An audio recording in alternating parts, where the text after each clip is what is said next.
Bonjour à tous et bienvenue pour cette nouvelle vidéo de la newsletter. Cette semaine, c'est la Sidra de Vaïgash. Et lors de la Sidra de Vaïgash, c'est Yosef qui se révèle finalement à ses frères après un long épilogue.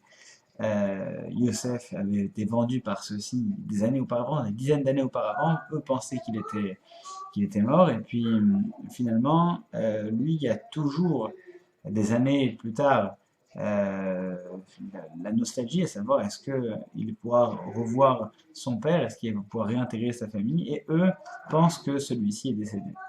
Dans la Sidra de Vaïgash, il se révèle à eux, il leur dit à Yosef, je suis Yosef, celui que vous avez vendu en Égypte il y a des années, mais il ne leur en tient pas rigueur. Tout ce qu'il veut, c'est pouvoir repartir à zéro et pouvoir rejoindre sa famille.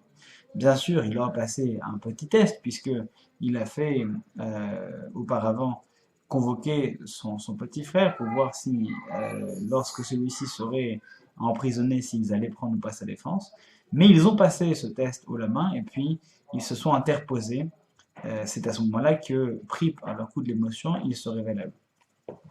Ce qui est intéressant dans cette sidra de Vaïgash, c'est que Yosef se trouve dans une situation vraiment délicate. D'un côté, il souhaite que la famille puisse repartir à zéro.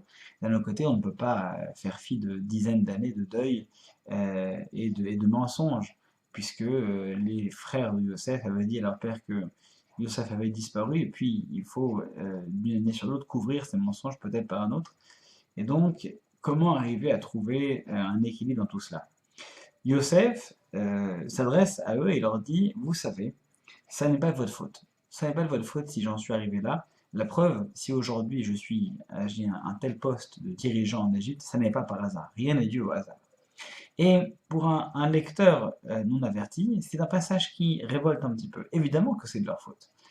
S'il s'en est sorti, c'est sûrement grâce à Dieu, très bien, mais évidemment que c'est de leur faute. Ils l'ont vendu en tant qu'esclave, ils se sont comportés de manière ignoble, et donc il était en droit de s'énerver, de se rebeller, de les rejeter, de leur faire porter le chapeau, de tout révéler à leur père. Mais voilà, on nous apprend que lorsqu'une personne a fait échouva, lorsqu'une personne démontre qu'elle a sincèrement changé de comportement, qu'il faut essayer de lui trouver une porte de sortie.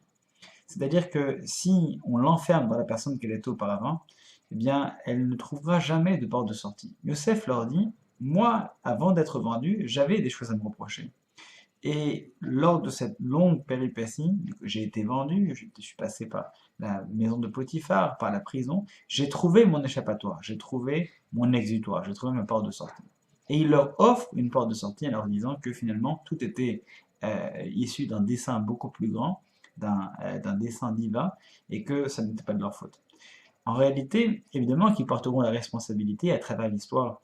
Il y aura des répercussions de la faute gravissime des frères envers Yosef, mais eh bien, un comportement responsable d'une personne, lorsqu'on veut réintégrer, lorsqu'on veut reconstruire, ça n'est pas l'accusation, c'est la réhabilitation. Et c'est une preuve incroyable de maturité absolument éblouissante que Yosef nous propose dans la Sidra de Vaïgash, que de savoir comprendre les changements de comportement au sein des familles et de faire en sorte qu'elles puissent se reconstruire. C'est cela la priorité qui était la sienne et qui devrait être celle de toute personne qui souhaite reconstruire une famille plutôt que de continuer à la laisser s'éparpiller en lambeaux. Shabbat Shalom, et en cette sidra de Vaïgash et dernier jour de Hanouka, profitons des lumières qui nous restent avant d'attaquer l'hiver et profitons du message de la sidra de Vaïgash pour nous permettre toujours de construire plutôt que de ressasser le passé.